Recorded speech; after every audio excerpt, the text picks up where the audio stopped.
harmonizing with nature. With over 4 decades of changing lives, your self-discovery archaeologist, get ready to be the best of you with your host, Beverly Zimet. Hello everyone and welcome to the Beverly Zimet Show, where being that best you keeps getting easier with every guest we bring to the show. My guest today is calling in from Arizona, is it? Los Angeles. Los Angeles. I knew it was out west there somewhere. All right. And her name is Daniella Platt. Did I say that You right? got it. Oh, Platinum. I did. Okay. Oh, my goodness. Sometimes, what's in a name, though, right? What's in a name? So, Daniella, what is it that you do out there in sunny, beautiful LA, probably smoky LA these days, right? Yeah, Beverly, it's so good to see you. When I close my eyes and I hear your voice, I feel like you're a teenager. You're so young and sweet and cute when I close you are when I open my eyes too, but it's just so cute because usually I listen to you when I have like my earphones on. I'm just kind of like relaxed. Well, good morning. It is such a treat to see you. Yeah, so I'm Daniella Platt. Platt, I joke, but I say, Daniella Platt. Platt is short for platinum, only the very best. Oh, I like that. I like that. That's right. So I'm based in Los Angeles. I've been in Los Angeles since 2002, and it's actually been a very big topic of conversation just in the last week. Every year this time it is, because my move originally from New York, my move to Los Angeles was very much, New York got really dark and dusty after 9/11. And I moved to sunny, beautiful California in January. Oh no, I moved to sunny, beautiful California in August 2002, just so after I watched the towers go down. Oh, wow. Oh yeah. So to answer your question, what do I do? Well, I like to say these days I'm a mom. That's what I do. That's a big job. I mean, that's full time, no matter what, And you know what? It never ends. You're once a mom, always a mom. Doesn't matter what age, doesn't matter what time of life you're in.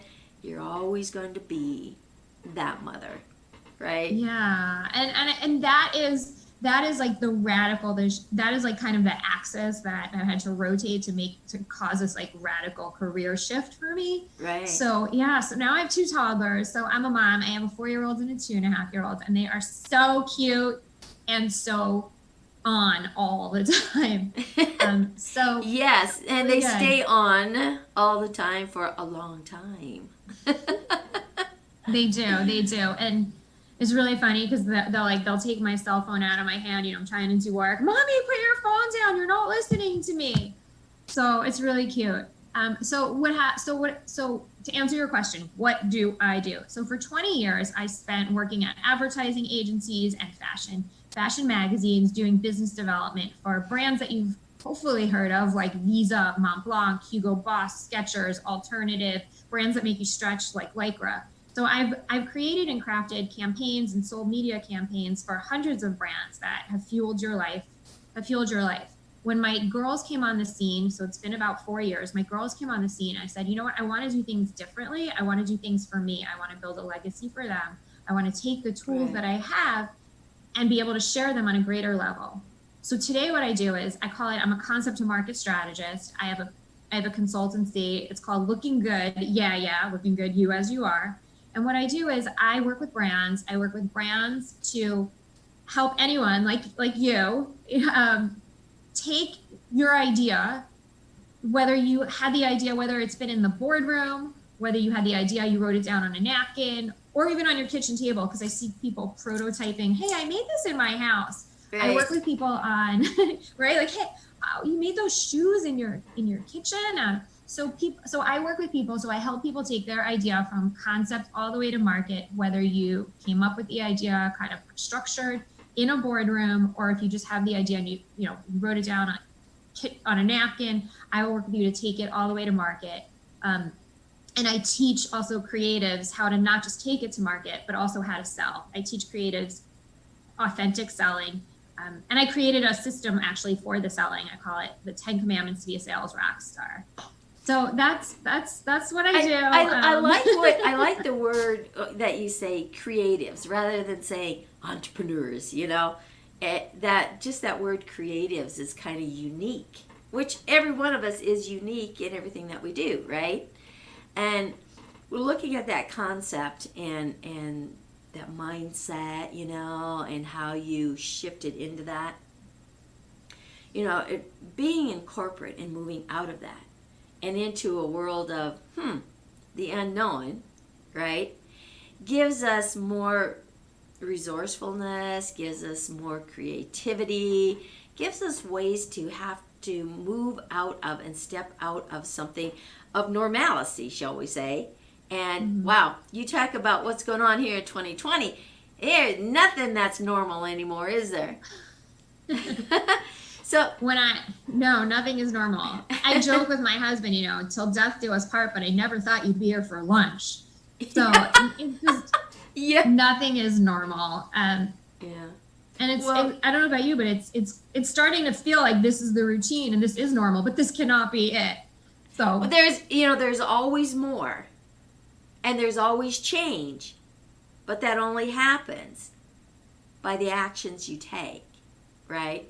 Now, we talked about being a mom, okay? I started being a mom a long time ago, and that was in 1970. And then in 71, I became a second mom, and then I became a third mom in 1972. So, so I had three of them. I had triplets. That's what I always say. It's like, I had triplets, right? And it was at that point in my life, because then I really didn't know what I wanted to do, where I wanted to be, where I was going. And I had really started to lose my identity. But then the identity that I thought I was really wasn't what I am. And in that first 4 years of the 70s in my marriage, it was like, who am I, what am I, and where am I? I was 21 when I had my first child, right? So it wasn't like I was 14 or 16 or something, it was, I was 21.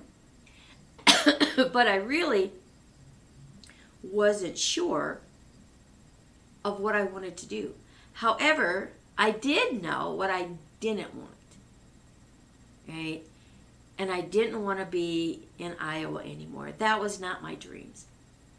My dream was not being a mom that early in life, right? For me, that was early in life. Back in the 70s, it was a whole nother world. But at the same time, there was all these things that I don't want, right? And unfortunately, the marriage I was in was going at a pace and was at a dead end, and it really wasn't a loving connection. And so rather than taking my kids down a path of, this isn't what a marriage, this isn't what a family is supposed to be like, I began living my life differently to move them out of it and to find my identity and make sure that they had their identity from a very early age to know where they wanted to go, who they wanted to be, and how they wanted everything to happen. Fast forward to, what it was around 1995, 96, I don't know, somewhere's in the 90s, right? When I turned 45, my life changed. My kids were all grown. They were on their own. And I knew what I wanted to do in life then. And it wasn't selling sandpaper. I was in the automotive industry. And I was burned out with that. I didn't want to do that anymore. So what do I do? Where do I go? How do I perform? And I was into the metaphysical world at that time. The emotional healing, the energy healing work, that was my life, right? And I wanted to experience that. Empty nest syndrome? Oh no, that was not for me. It was like, whoa, now I'm free to do whatever I want, right? I got my kids to that point. What do I do? Where do I go? How does life start? How does life look at this point? Now, the gentleman that I was with, who actually became the father to my children, and they loved him, you know, and they still do. He's no longer with us, but he was their rock. And we had a beautiful relationship, but we knew we were holding each other back at that time. And he said, you know what? I know there's more that you want to do in life. And he called the stuff that I did foo-foo, voodoo, you know, teasing in a nice way. But it was like, I don't want to hold you back from being all that you can be. That's so nice. You know, and so we remained friends all through, you know, his time, you know, on the planet, which he checked out about 8 years ago. It's like, I think it's almost 9 years now. It's like, wow, it only seems like it's been 2 or 3 years, but it's been that long. But at that age 45, for me, that was like the perfect time. So I decided I am going to stay 45 all my life. Right? Because I liked how I felt. I liked how my body was. I loved the energy. Everything that I was doing was like, yes, right? I had the world by the tail, you know, and life for me was just whatever it was. But to maintain that mindset, and that's more than anything, was that mindset and that belief to be at that age. Because again, what the mind focuses on and what the mind believes and how you perceive is how your life begins. It's how your body will respond. Because if you have a belief that getting old means, you know, the body breaks down and all that stuff, well, guess what happens? Just that. My belief was, no, my body does not have to alter just because the number of days, weeks, months, years I spend on the planet, because somebody out there said, oh, well, now that you're this age, oh, well, you're in pretty good condition, or, well, you have to expect that alteration to happen. It's like, that's not an option. So my mindset and my belief and what my body speaks is 45. Because to me, everything at that time in my life was perfect. And I've been 45 for a long time. A really long time. As a matter of fact, here in a couple of months, the planet age number says you're going to be 71. I think it's 71. I don't know. Do the math. I was born in 49, okay? So it's like, okay, it's a number. And when we can look at different points in our life as being just that, where do we live? Do we live in our past?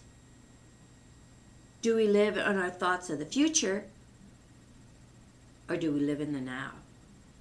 Because it's what you believe and how you perform in the now is where life's going to be. So, Daniella, where in life That's an are amazing you? story. Well, I like to say I'm 29 as usual. Now, So- what is this as usual? As What usual. does that mean, as usual? That's 45 for you, right? That's I'm frozen in time and I'm going to stay here forever. Well, But don't that's be not don't really be realistic. don't be frozen in time. Let's talk about these words. These words make an impact, right? and we could make a whole show on just the power of the spoken word. So when you say frozen, what does that mean? I guess I kind of say it as a joke. But your psyche, your mind, your cell memory does not take things lightly. It takes them in verbatim, what it means. So when we joke around saying things, that's not what stores in the human element. So those words are very powerful. So when you say frozen, that's what? Immobility. There's no movement. It's solid, right? And you're there. Yeah. See, so let me actually backtrack and jump in for a second here. And you actually caught me just saying that because that's kind of been my running joke because everybody wants to be younger all the time. Well, exactly. When I was 29, I was living in California, and I kept thinking to myself, "Oh, this is the end of my 20s," as if I was supposed to accomplish a lifetime of whatever, right? Oh, yeah, I was supposed to build my entire body of work, or I was supposed to have a clear vision of what my entire body of work was supposed to look like. Right. And I was successful. I worked at advertising agencies. As a kid, my dad would say, "One day you're going to pay for your wisecracks." And then sure enough, I worked, my first job was Folgers Coffee, Hawaiian Punch, Avon, Lego, Mont Blanc. So I started off and I looked at my dad and I said, "Dad, they pay me for this." So when I was 29, there was successes under my belt. There was definitely wins. There was a lot of things happening. What there wasn't was this, "Oh, I thought my whole life was going to be planned. I should have real estate. I should be married. I should have kids." And it didn't happen. Okay. The clock shifts. All of a sudden, 29, and you're like, "Wow, I have this bucket and I was supposed to fill it." And you're supposed to take a moment, and now I know you're supposed to take a moment. You're supposed to celebrate your wins. You're supposed to celebrate the wins that you worked at great agencies, that you met JFK and he gave you advice to shift your life. You're supposed to embrace these moments. But at 29, you're still thinking, "I was supposed to solve the entire life mystery." Exactly. Where's my Einstein moment at 29, right? Where is it? And then what happened was you shift to 30 and you're like, "I'm the youngest one here. I have a whole decade to figure out the next. This is so great." So I'm in my early 30s. So, you go from that late 20s, I'm supposed to accomplish, to 30s where you're like, "All right, new world, I'm here. So what do you have for me?" And you get to build a whole new decade, which when you look at it as a chunk like that, I'm like, "Phew, what did you do in your 30s?" Like, that's a really big period of time. But yes, it is. So, it is. But to answer your question, okay, so to go back, I completely can relate to what you're talking about at 45, but from a whole different planet, from a whole different plane. I flipped over to being an entrepreneur from being corporate 4 years ago. And I love that I get to meet exciting people and help them craft their narrative. And when they're walking into a trade show booth or they're about to pitch a client, I give them the words to say. And then 20 minutes later, they call me back like, "You're not going to believe it. I got the deal. You're not going to believe it." I love that I get this ability to work hand in hand to help other people rise, to take their idea to the world. And then they get to sell it. I love that. Right. The hard thing for me was I always worked for a company, for a magazine, and that sort of always gave me, confidence and grounds to step on. When I stepped into the zone of entrepreneurship as well as motherhood, I had all these, my head is always working. There's this to-do list when you really need a to-done list. You really need your to-done list. Right? Like, that's your best things. Like, I did these 6 things. Like, this is my to-done list. That's your list of accomplishments. And as an entrepreneur, as a business owner, you're constantly thinking of the 85 things that you need to do, versus when you work at a company, you have to do 7 things of 85, and you have to do those 7 things really well. Well, here I am. I have to do 85 things, and I'm an expert at the 7 things, but figuring out technology, there's things that you don't know how to do, but you have to figure it out. Right. So it was my birthday, and it was my 45th birthday, and I have 85 things on my brain, and I'm really good at 7. Plus, I have the fact that it was just my birthday. I just spent the day with my girls. They woke me up. My husband, every year we buy each other sneakers. That's our thing. Is that a thing for you? Are they Skechers? You worked for Skechers? Actually, these were vintage, and these were K-Swiss. I don't have them. I would love to show them to you. I'll send you a picture. These were vintage K-Swiss sneakers with gold stripes down the side. So he gives me a massage, like a gift certificate for a massage at Burke Williams. The girls give me sneakers. It's really cute. Like it's a funny thing to do. Like I totally recommend everybody buy people sneakers as gifts. It just makes people, who doesn't love a cute pair of like white stripy sneakers? It makes everybody happy. It makes you want to run a mile. Like they're comfy and they're cool. So I'm having this great day with my girls. It was a Saturday. Literally we're coming up on, we just passed the year point of this. So it's Saturday, everything is great, but I have 85 things on my brain and I have to do them all because I got it in my mind that to build a legacy for my kids, to really achieve greatness, to take the leap of greatness, to build my life and not to build somebody else's life, I need to do it on my own. And I love it because I'm in charge and I'm in control. But all these things are on my mind. So we have this great birthday. I'm 45. Somehow I've been on the planet for more than 4 decades. Whoa, more than 4 decades, More than 4 decades. And like we have this great day. And that night I learned, don't go see a 10 p.m. comedy show, but Ali Wong, she's really funny. She's so funny. She's filthy and funny. We go to see this comedy show and it's great. But when you're just turned 45 and you're always exhausted, don't go to a 10 o'clock show. Because if somebody's super funny, they're not funny when you're sleeping. So I fell asleep at Ali Wong's show and I'm like, how did this happen? I'm 45, I had this great birthday and I'm supposed to be like young and youthful and vibrant, which I believe that I am. But how did I make this shift? How's the old person, this new girl? The next morning, so we go home, we go to sleep. The next morning, my husband says, I'm gonna take the girls to the park. You take my brand new car. I don't have the car seat set up. It's a brand new Nissan Rogue. Here are the keys to the car. I get in the car. I'm driving west. So I'm in the car. I don't even have the car like set up yet. I flip the mirrors on and you know how we are when it's like, they say like muscle memory. You just get in the car, you push the button, you go. So I'm driving west.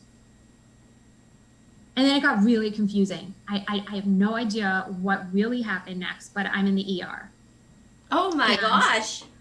I'm in the and I remember the airbag went off, and there was actually another person. So I T-boned with another woman, and we actually never even spoke. I saw her run out of the car. I heard her screaming. But it got really confusing. I don't really know what happened, but I didn't talk to her at all. We let the police came and they sorted everything through and I just remember this moment in time where life really changed. So luckily for me, I'm in the ER and I'm fine, but I'm in shock and my husband comes and the girls come and everybody's crying. And like luckily for me, all I had was just a really bad airbag scratch on my arm that was the shape of a crescent moon. So where am I going with the story? Nobody should need to be sideswiped to realize that life is really precious and that you need to get in the zone and plan and have discipline and figure out your life's message. But what is really important? The 85 things that are on your brain, you can only do a few things at once. So that is just how I crashed into my year of being 45. And really, what happened was it was like a lock that just suddenly, like a key, right? Like all of a sudden, all these things inside me from my whole life just came gushing out at the age of 45. And I started understanding like, how was my upbringing relative to how my girls were bringing? And 45 was the year where I went deep into my mind and really tried to understand and unlock. everything about myself so I could be the best me going forward. Right. So that's how it all started. But really, nobody should crash their way into figuring out that that's what their life destiny should be. Thank you for sharing that, because that is so true. And again, if we look at numerology, I'm into numerology, right? And if we take 45 and we add that together, it makes a 9. 9 is the completion, right? So it's like, okay, that's a final piece, so to speak, right? Before you start all over with the 1 again and going on up. So when you look at numbers do really have an impact. So really what happened was, in your birthday, and you put that together, 9 is this is kind of like the end of an era, because it's, it's decades of numerology points, right? But you're only 45, which is in the middle of the decade. But when you add the numbers together, it's that 9, which is completion. What are you going to complete? But your birthday is a beginning of a new decade, a new year for you, right? A new adventure for the next time period here, right? So when you add those two things together, you have a beginning and an end.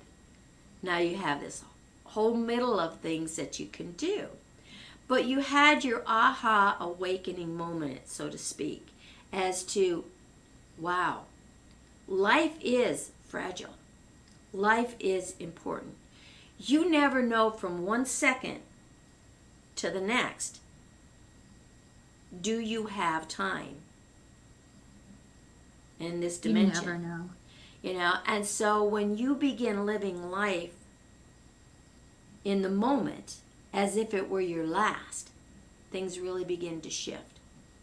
How many people do you know, including yourself, where you have felt like, oh man, I don't even know if I can stand another day? I was like, oh, this is just getting crazy. I am like so fed up with things, right? Again, right. We look at the words that we use, and what do they mean? And how do they impact us? So we look at those things. Life is precious. I had a big aha moment like that when I was out on the road for several years now. I jumped in my RV and did my thing. And I had met someone, in my journey. And he decided, hey, okay, yeah. So we got together. He was on my RV with me. We traveled for a year. We settled down in Vegas because we started an essential oil business together. And he was a massage therapist. And, he's in the same line of work I was. And we started building that life and that business together. And 10 months later, he was dead. Whoa. It was like, did we see it coming? No. No. And I remember the day and how it happened. We were getting ready for a big show in Chicago, where we're going to pack up the RV. We're going to take, all the stuff that we had made, shampoos, lotions, everything for the show with the essential oils that we had and the blends that we created and stuff. And, so we had been preparing for that. I had a client coming over. My niece was there. She was also a massage therapist, and so she was given a role in a massage, right? And it's like, okay, so my client came, so they had to jump off the massage table and go into the other room to finish, working on him. And, he just laid down on the floor so she could finish, the massage that she was doing. And I didn't really think anything of it at the moment. When he looked in my eyes and he smiled at me, right? Mm-hmm. And he told me he loved me, and they walked around, because it was just a divider wall, right, between the two rooms. And they walked to the other side. My client got on the table, and it wasn't 5 minutes later when my girlfriend that was there from Chicago, who was going to help me drive out, and get all this stuff ready, said my name. Beverly, you need to come here. You need to come here right now. because something had happened, and my niece wasn't feeling movement, and she reached out to my friend Janet, and Janet was like, okay. And they rolled him over, and when she said that, I came around the other side of the wall, and I watched the spirit leave the body.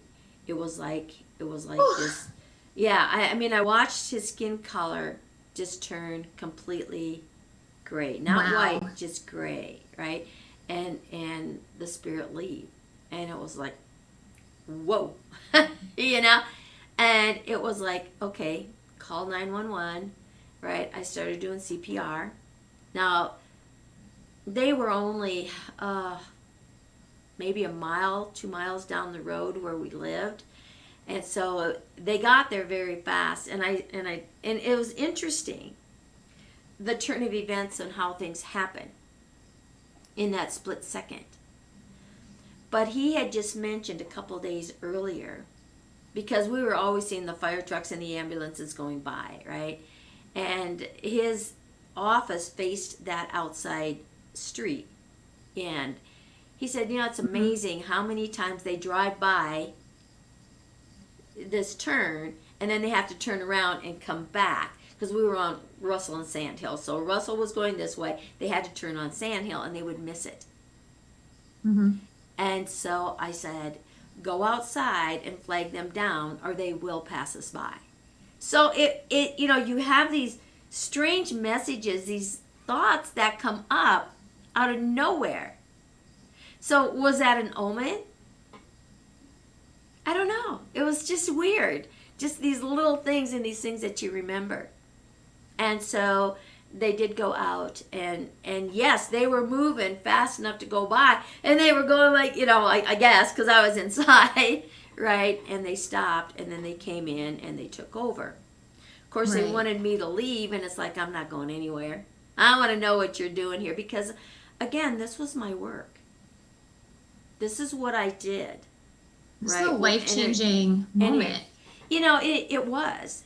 But at that point, Roland wasn't my life partner. He wasn't my soulmate. He was someone whose soul needed direction and guidance. Was he coming back, or was he continuing to stay gone? And if so, make sure that the cord connections were cut to be able to free the soul to move to that next dimensional level, whatever it is. That's my training. That's my belief. That's what I do, right? And of course, the firemen, the paramedics, they don't know that kind of thought. They just see, the partner going ballistic, and then they got to take care of 2 people instead of 1. Well, that wasn't going to happen. And then they worked on him for about a half hour, hauled him out to the ambulance, and the fire chief said, would you like to go with me, or do you want to ride in the ambulance? I said, I'll ride in the ambulance. And so they worked on him for another 20 minutes while we got to the hospital. But there was, I knew. And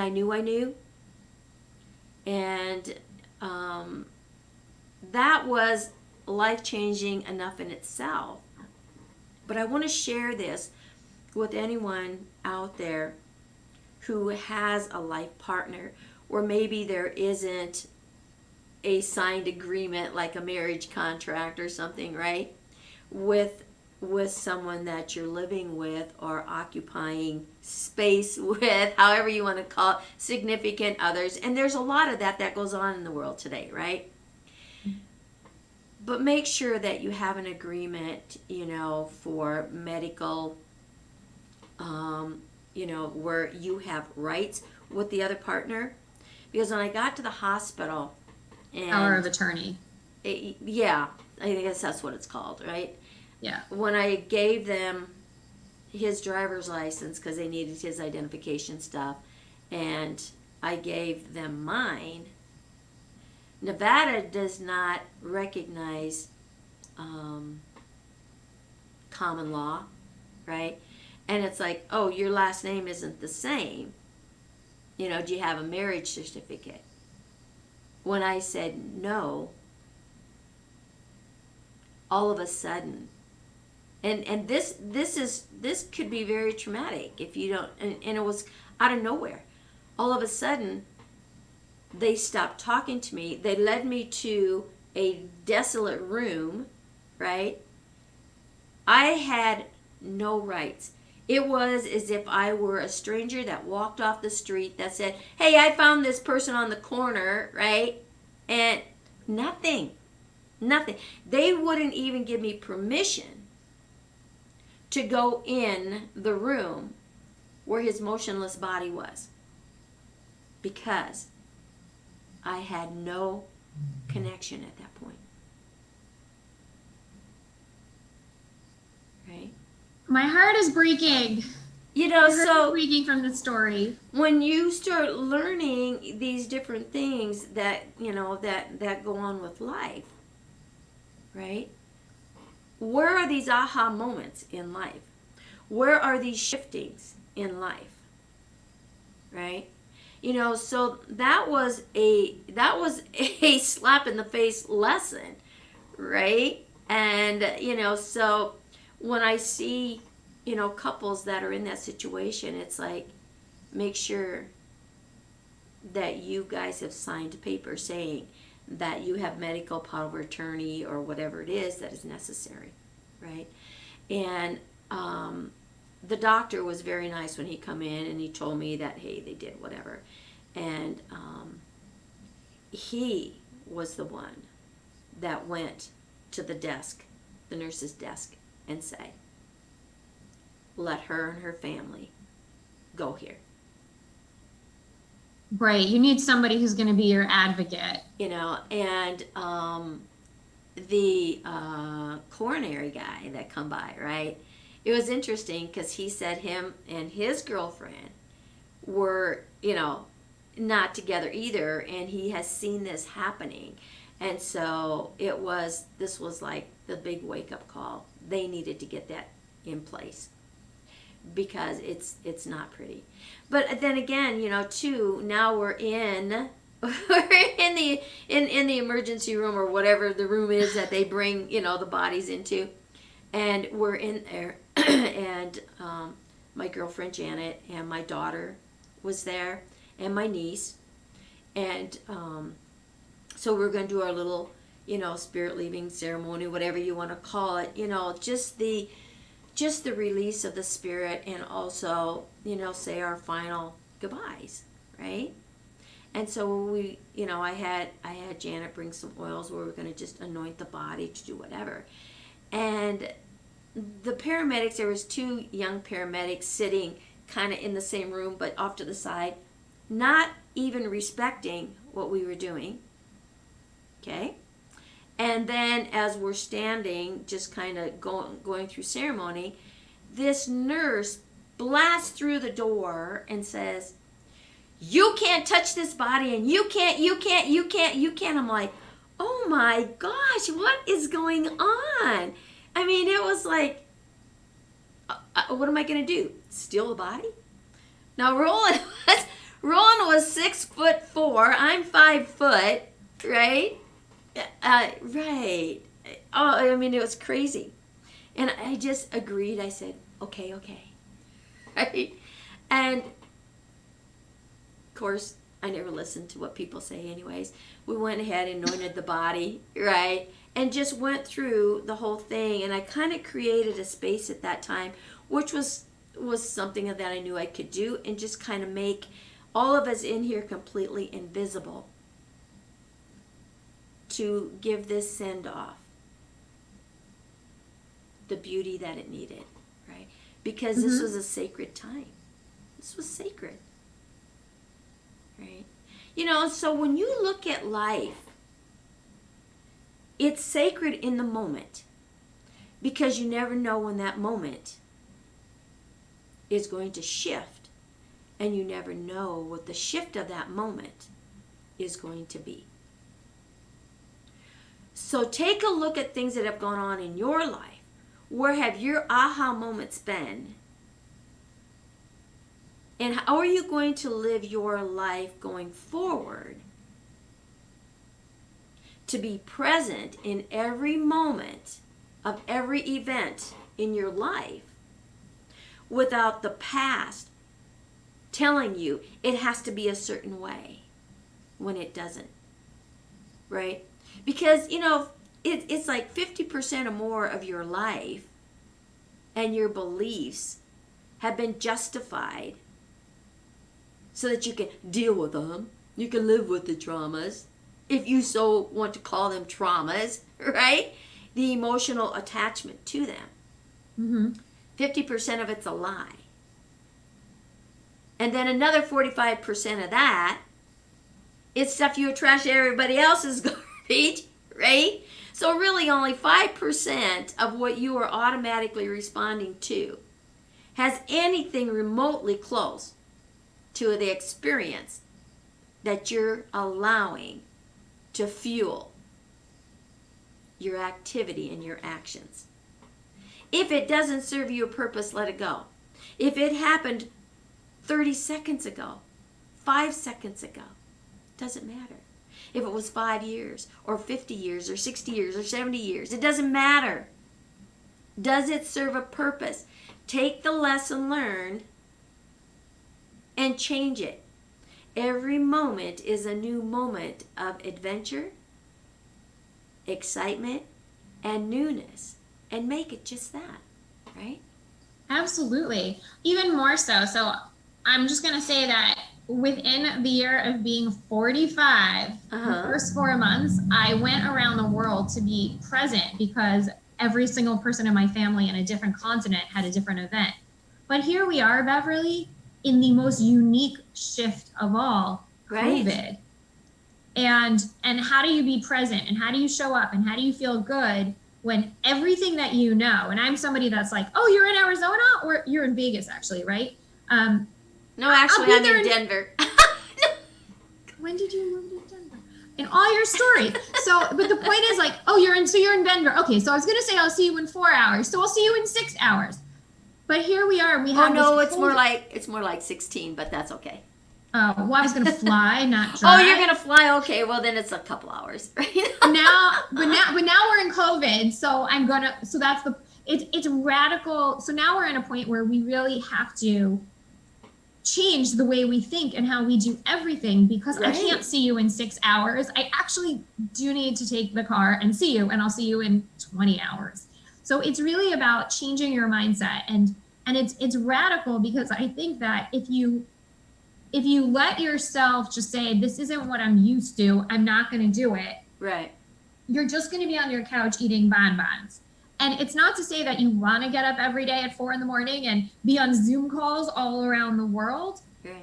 But you sort of just go with the beat and energy and let nature and life propel you forward, and just follow your heart. And before you know it, it's never going to feel normal, but it's going to feel exciting, and it's going to feel more routine. And then you get to meet wonderful people, which is how I came to even meet you. I mean, you're in Denver. I'm in Denver. I've been in Denver for, I don't know, 4 or 5 months now. Oh, so maybe that's it. So you've been in Denver, and I met you early on in this pandemic. So maybe where were you at the beginning of I all was this? in New Mexico, and then I was in Texas, and then I was in Tennessee, and then I was in North Carolina, and then I was all over. So I travel, I love the freedom. I love the curiosity. At 45, when I hit the road, I've stayed on the road. Okay.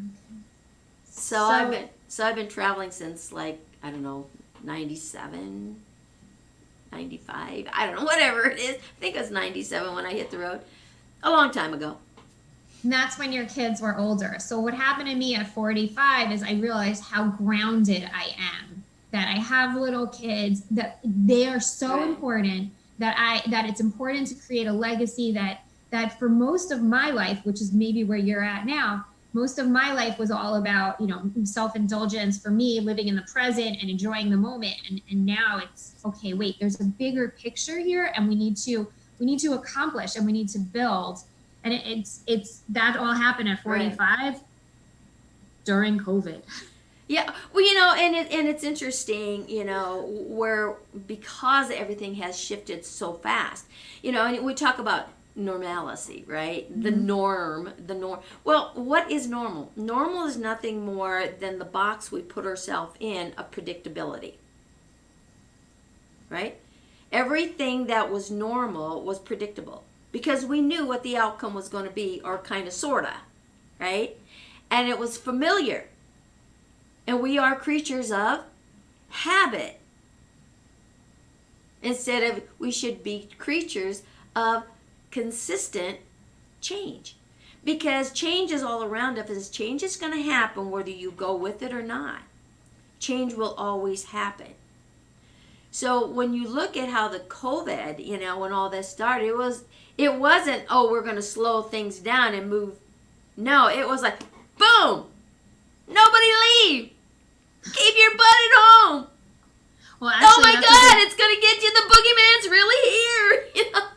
Well, you have your new house now. So when I teach, when I coach creatives on how to sell, one thing that we have to remember is you have a new home now. We are in our new home. We're in our Zoom box. This is our new house. We live here. Let's put in some light. Let's get a good backdrop. Like, you've actually moved again. You've moved into Zoom. You've moved into really, box on you've your moved, screen. Yeah, you've moved in a unique way of existing and communicating. I mean, man, when you're kind of in this, like you say, boxed in arena, your communication lines really have to shift, because now you're spending a lot of consistent time with the same people, right?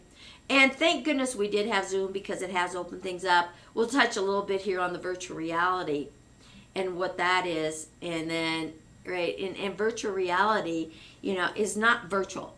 I mean, everybody's looking at virtual, digital. Well, you know what? Virtual reality is completely different than being virtual, because you're being immersed into another world, another dimensional, platform, where you are in avatar body.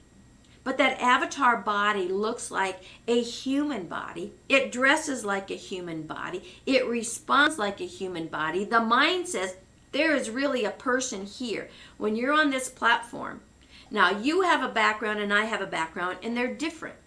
When you are on the platform of virtual reality, everyone is looking at the same background. So let's just say you wanted to have a board meeting.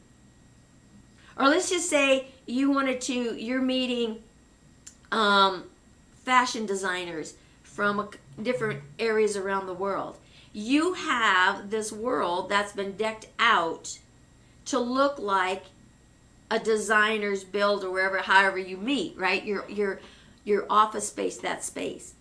And everyone that comes into that is going to see the same thing, be in the same world. You are going to have an avatar body that looks like a woman or a man dressed in in business attire. You're sitting around a table,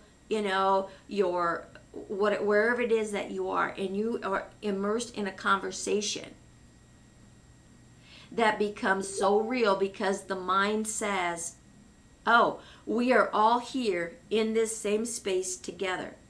We're not segmented into all of these different arenas with a different background. That's the difference. The engagement is different. The interaction is different. The results are different. You don't get the Zoom fatigue.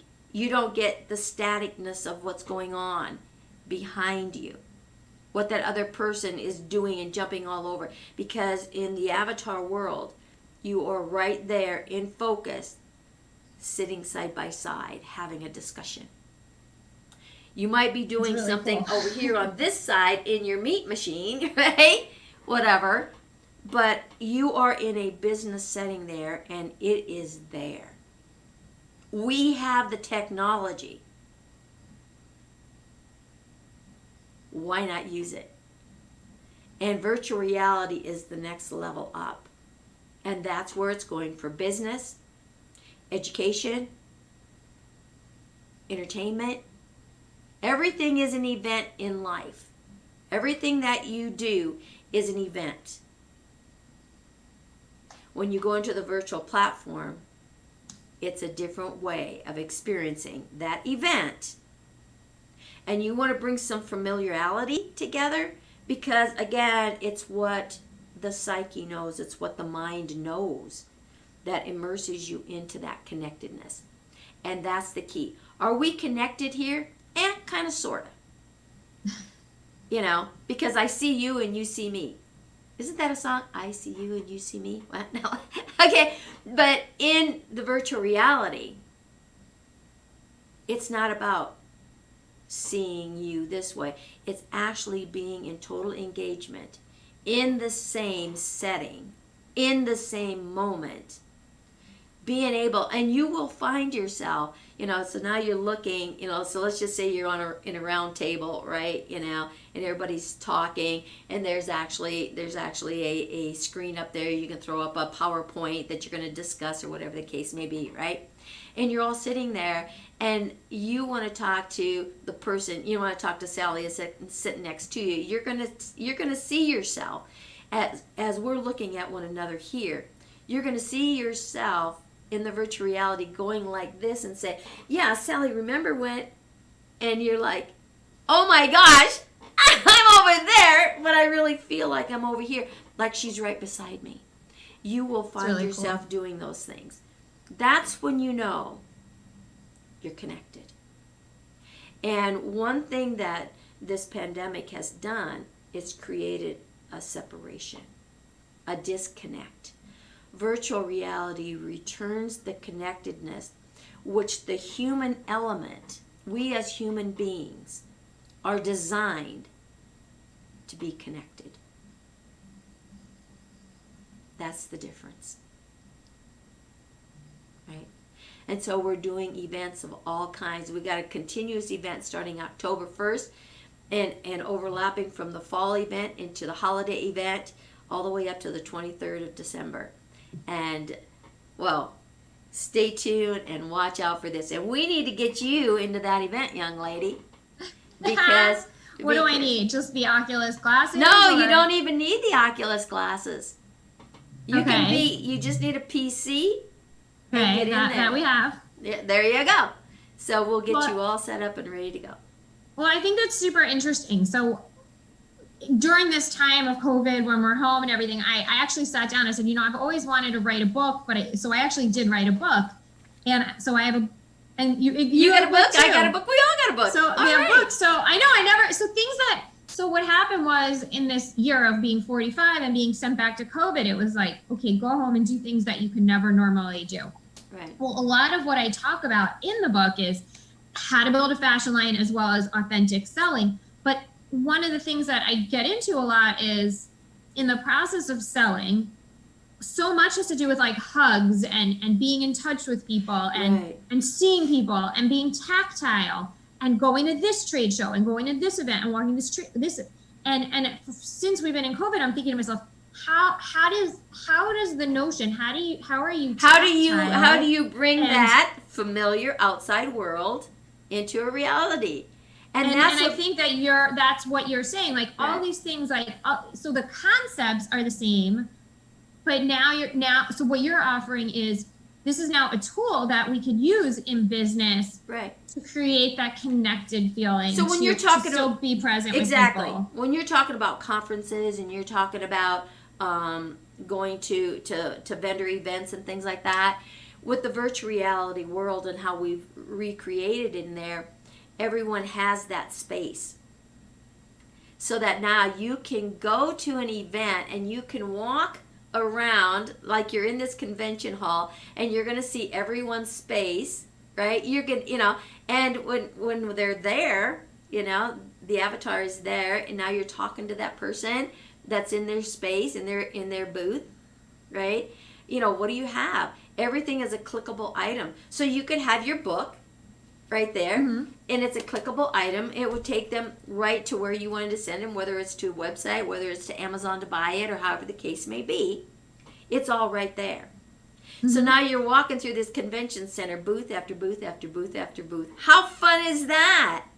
Right? That's, I think, the interesting thing, because a lot of them would talk about, like, there's the Magic Trade Show, LA Market, LA Textile, and they're all doing these digital fashion events, digital marketplaces. But this has been kind of the journey of, how do you create that we're And you all can in this together. recreate that in there, right? That's super interesting. Yeah, so you can have those trade shows. The food industry has come to us because, again, they can't do their trade shows. You know, we've had education come to us because the special needs kids now, they don't know what to do with them. They don't know how to, because it's more homeschooling stuff. So there's all these different ways of figuring out how you can do things. But again, to be able to have that interaction and that engagement. Now, let's just say, okay, now you have this trade show going and you're a vendor. Well, guess what? We have stages, real stages that you can stand on as your little avatar and give your talk. You can present your book. You could stand up there and say, hey, I am the author of, and why is this book important to you? Because it can do yada, yada, yada. We also have breakout rooms where you can take a group and say, okay, anybody want to know and get into this in depth? I have a training happening on this day from this hour to this hour. You know, walk up here to the stage. You know, grab the link because we'll have a little sign up there. Click there, and it gives them the link to go register for your 2-hour talk.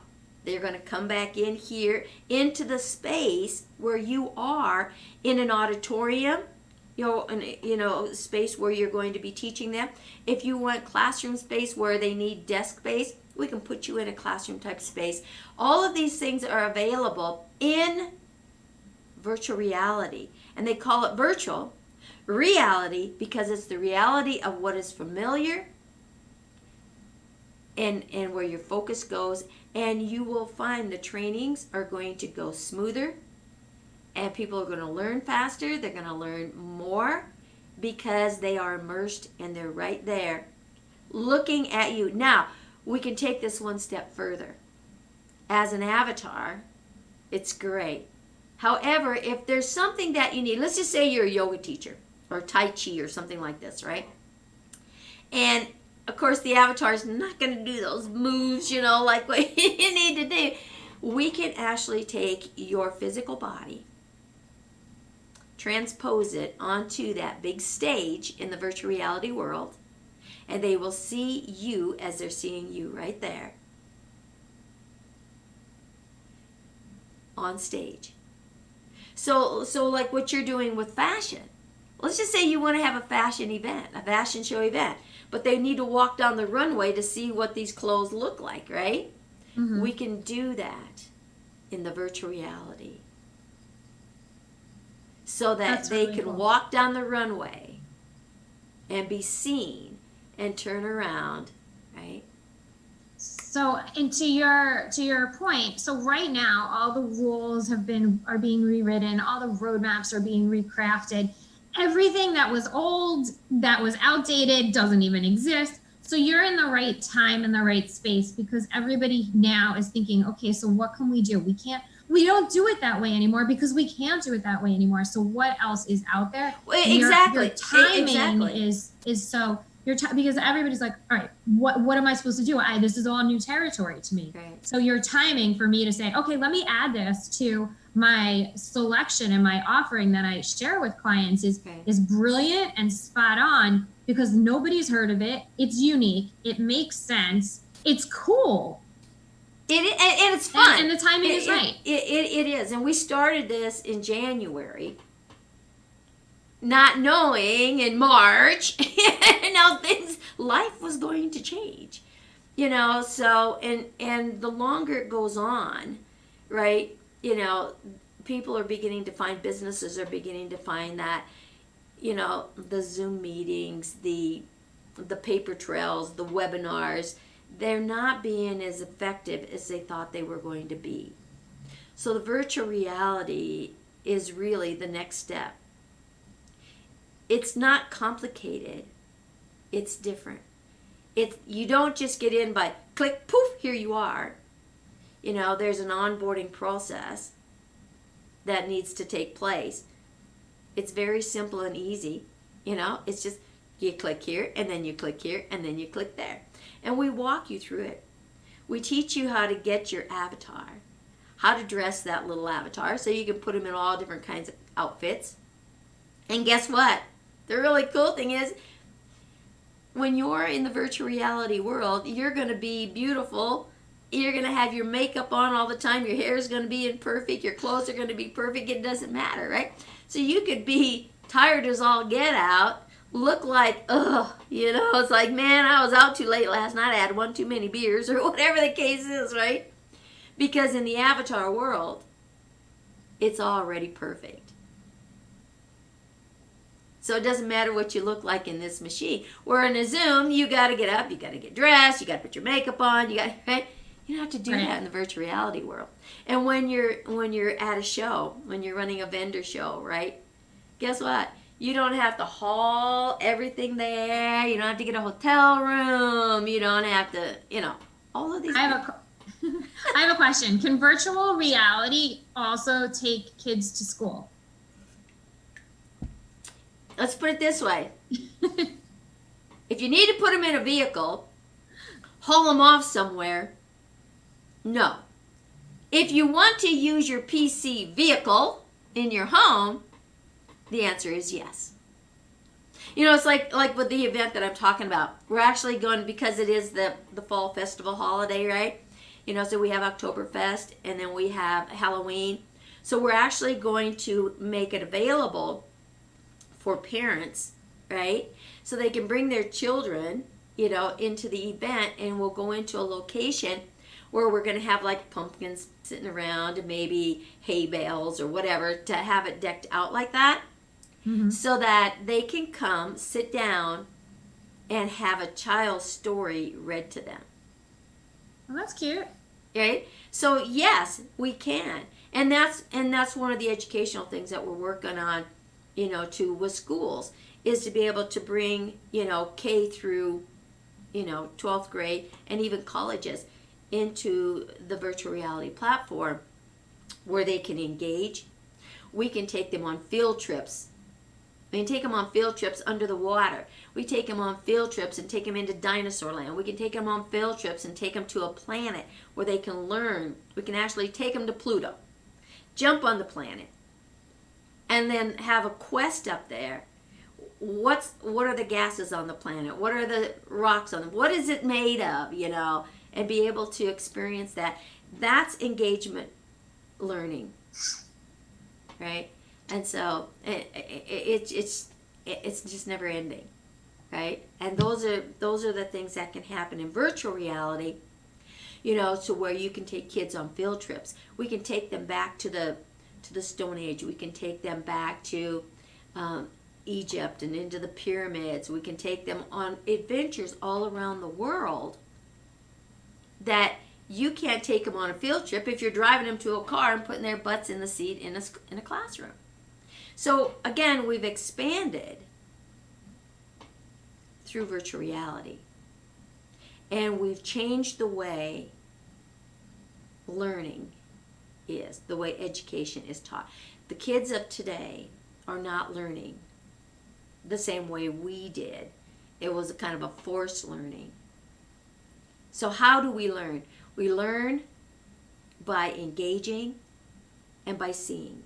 Virtual reality is 100% visual and engaging and immersive.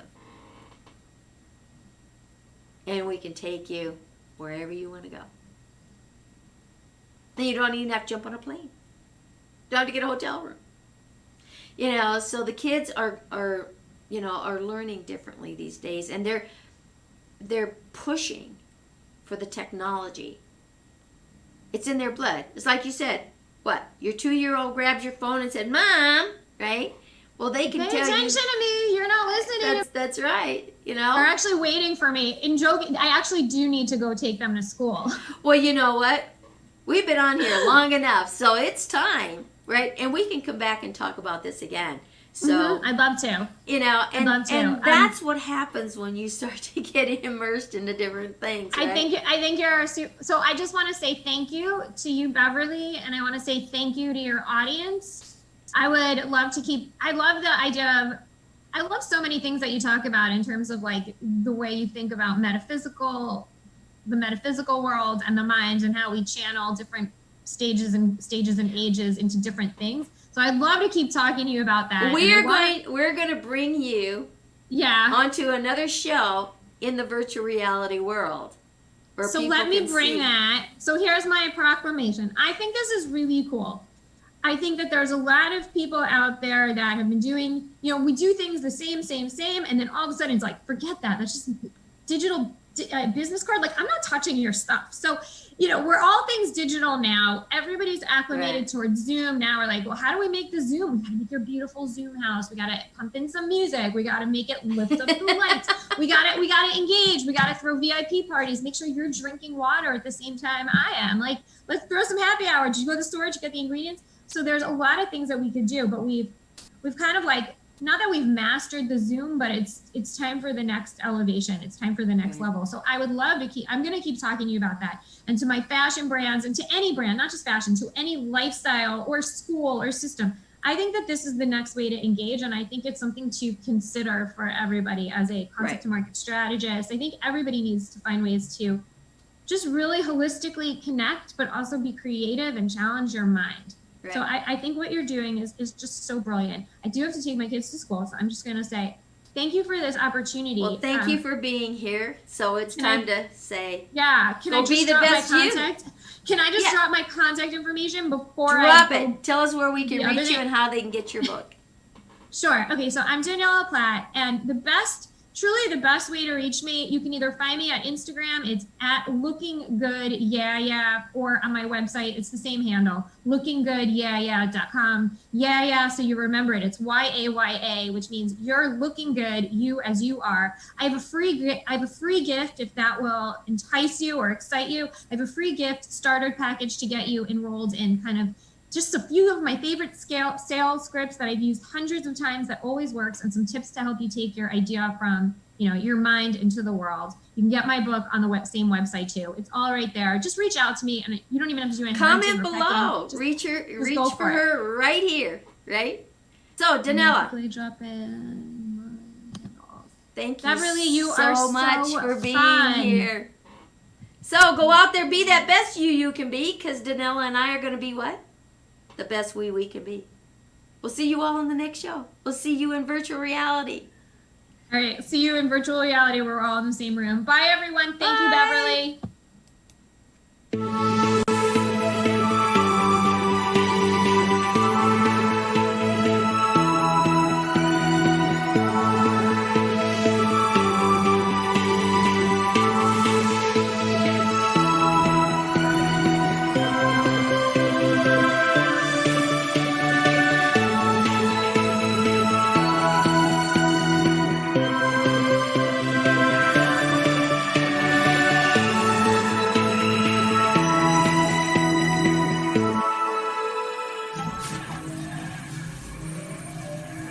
What?